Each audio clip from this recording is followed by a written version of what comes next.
Welcome, everybody, to our Kobe Bryant tribute segment today. A very hard and difficult time for a lot of Kobe fans and people around the world right now who are mourning the death of Kobe Bryant and his daughter, Gigi. Right now, we're in the studio with Avish, AJ, and S. Before we just start this segment, I think it would just be fitting for us to give a moment of silence, a 24-second moment of silence in memory and honor of Kobe Bryant.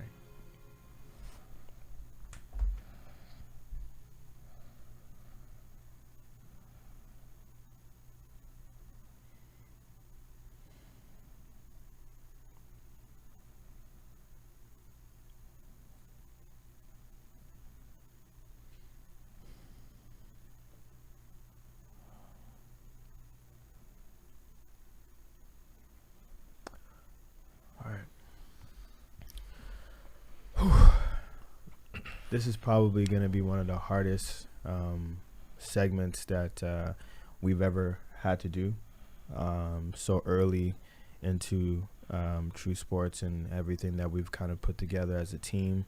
There's no way to prepare for anything like this. That's why there's very few notes. This is just all from the heart. And I'm just going to start across the table here, and we'll just start talking about how Kobe impacted our lives and Kobe's impact on the culture, on the game of basketball, on a global scale. We'll start with you, Avish. Yeah, man. I'm sweating. It's hard to talk about. We all have our Kobe memories, right? For sure. When I was 6 years old, I went on a trip to Italy with my family, and I ended up going to Milan, Italy, and this really larger-than-life personality walked in the elevator, and my sisters, I was too young. My sisters told me it was Kobe. Wow.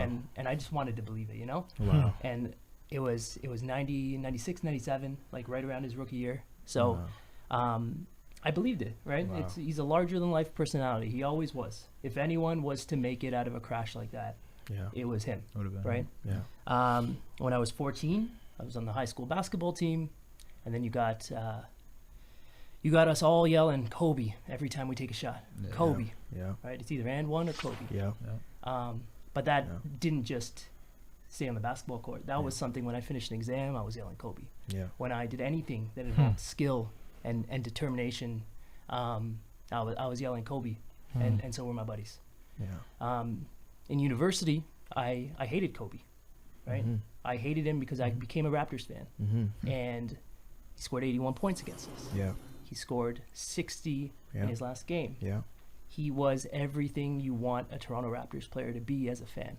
Yeah. And he had the work ethic, and I think it's something that as I got older, I started to admire and not loathe, right? Yeah. I really found a way to get past the fact that he wasn't a Toronto Raptor, and I got to the fact that this guy woke up at 3 a.m. to practice, to get in a bunch of workouts, and to find a way and skill to say, I'm better than you, and I'm going to be. Yeah. And it's not just my talent, it's my work ethic, and it's my ability to take it to the next step and outwork everyone in the room. Yeah. Yeah. That's powerful, man. Just hearing that gave me chills, man. Just being, around Kobe's aura, and he's impacted us so powerfully. AJ, I'll let you go ahead and speak on how Kobe impacted your life, man. Yeah, I'm old enough to know what it was like to watch Michael Jordan play. Mm-hmm. And, I saw him in his prime, and I thought that there would be nobody who can come close to Jordan. Yeah. Until Kobe Bryant showed up. Yeah. And that's a testament to that, because he saw Michael Jordan as the greatest of all time. And a lot of people thought that Mike was untouchable. But Kobe not only touched it, but he took that brass ring and he ran with it and took the NBA to the next level. And, you know, they say that, you know, you don't know what you have until it's gone. And, you know, when the news broke of Kobe's passing, from that you can find out what his impact was, because it was like life itself had stopped. Time stopped. Everybody wanted life to just cancel that day. Whatever you had planned, whether it was a basketball game to play. And, you know, to those players that played that game, just a special shout out to those players. Kudos to those guys. Absolutely. Sure. I don't know how you did it. Yeah. I mean, I was a fan and I couldn't even watch them play. How they even played or picked up a basketball that day, I'll never know. But everybody just wanted life to stop that day, whether you were a basketball fan or not. I got messages from people who I thought I would never see a message from about Kobe Bryant that day. And that made me realize how special of a player, not only a player, but a human being Kobe Bryant was. And we're going to miss him a lot. Thanks, AJ. That's powerful, man.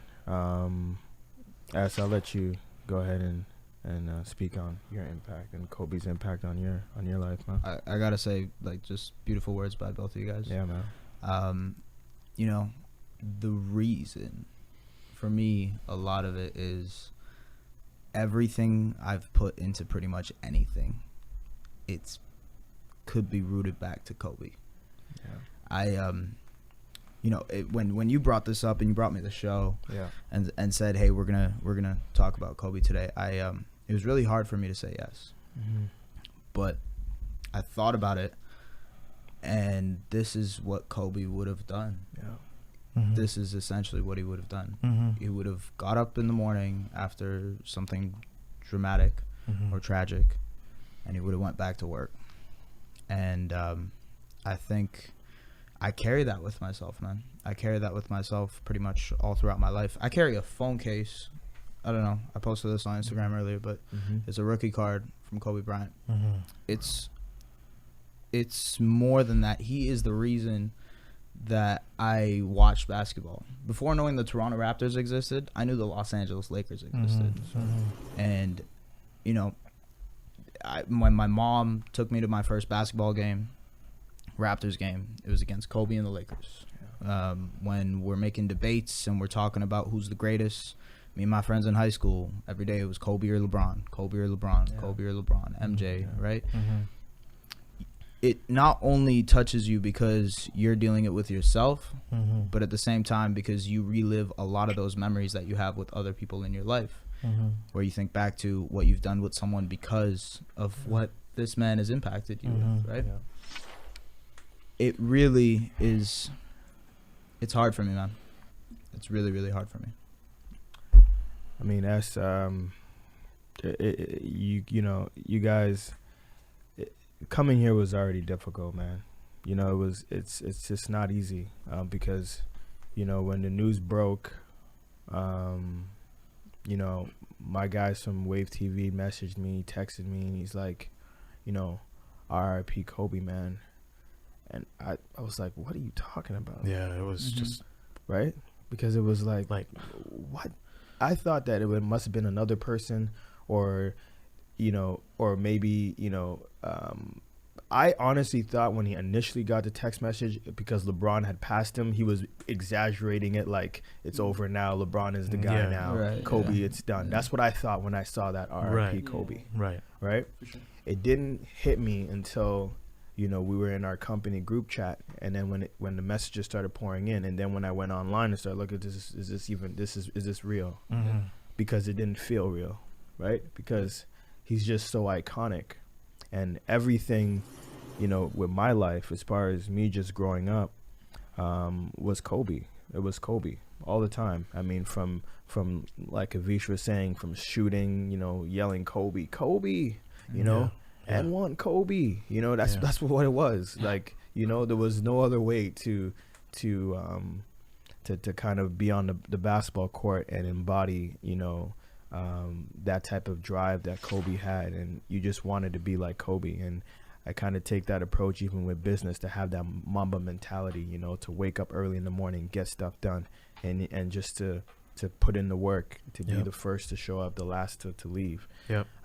That was everything Kobe embodied, you know. And the one thing that kind of hurts so much is because, you know, you work so hard. We're working so hard to build this thing. And the one big goal was to eventually one day meet Kobe, you know, interview Kobe. It would have been great. Same, yeah. A lot So- of people had those kind of aspirations, right. and what hurts a lot is one thing that we're not going to be able to see or hear is his Hall of Fame speech. Yeah. 100%. Yeah. Like if there's one guy that deserves to be in the Hall of Fame, it's Kobe Bean Bryant. Absolutely. And deserves to see himself be in the Hall of Fame. Exactly, Inducted, and to everything. hear, like, we hear stories from other people of his work ethic and how he got to the NBA Yeah. and how he worked hard. But what we want to do is we want to hear it from the man himself, right?